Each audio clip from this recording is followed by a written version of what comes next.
Assalamualaikum warahmatullahi taala wabarakatuh. Apa khabar murid-murid? Ustazah doakan murid-murid berada dalam keadaan sihat walafiat dan terus bersemangat untuk belajar. Bersama saya, Ustazah Nazrul Dahlia binti Muhammad Khalid dalam mata pelajaran Sirah tahun 6. Pada kali ini, kita akan memasuki tajuk Sa'du bin Abi Waqqas radhiyallahu anhu, iaitu salah seorang dari sahabat Rasulullah sallallahu alaihi wasallam yang dijamin masuk syurga. Baiklah, sebelum memulakan pembelajaran, mari sama-sama kita membaca doa.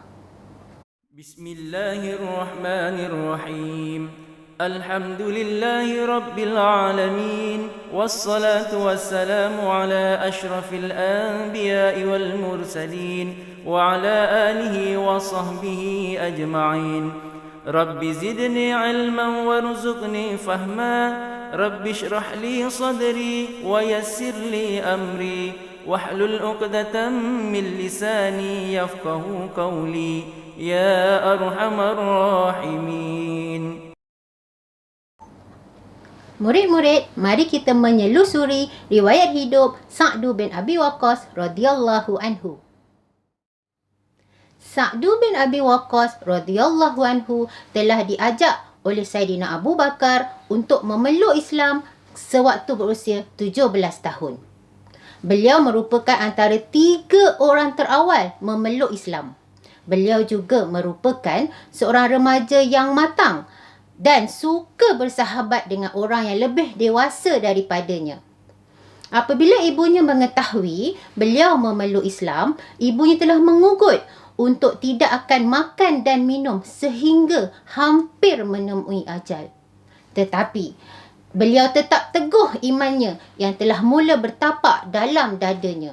Rasulullah sallallahu alaihi wasallam telah menyuruhnya tetap berbuat baik kepada ibu bapanya walaupun berlainan agama. Beliau bekerja sebagai pembuat panah dan busur. Beliau mempunyai kepakaran menunggang kuda dan boleh memanah sambil menunggang kuda.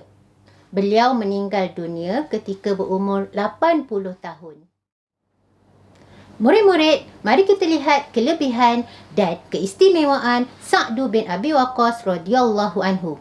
Yang pertama, beliau satu-satunya orang yang dijamin Rasulullah sallallahu alaihi wasallam dengan jaminan kedua orang tuanya. Kedua, beliau seorang pahlawan tentera berkuda Muslim yang paling berani dan tepat mengenai sasaran musuh jika beliau memanah.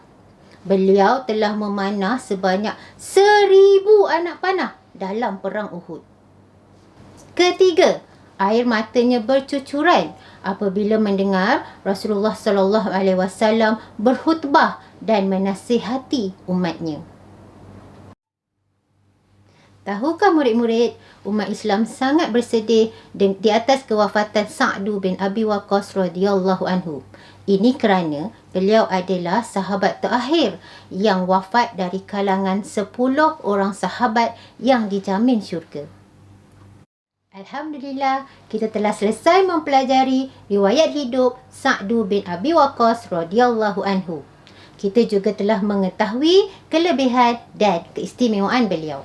Murid-murid, kita hendaklah sentiasa berbuat baik kepada ibu bapa, sama seperti Rasulullah sallallahu alaihi wasallam menyuruh Sa'du bin Abi Waqqas radhiyallahu anhu berbuat baik kepada kedua ibu bapanya.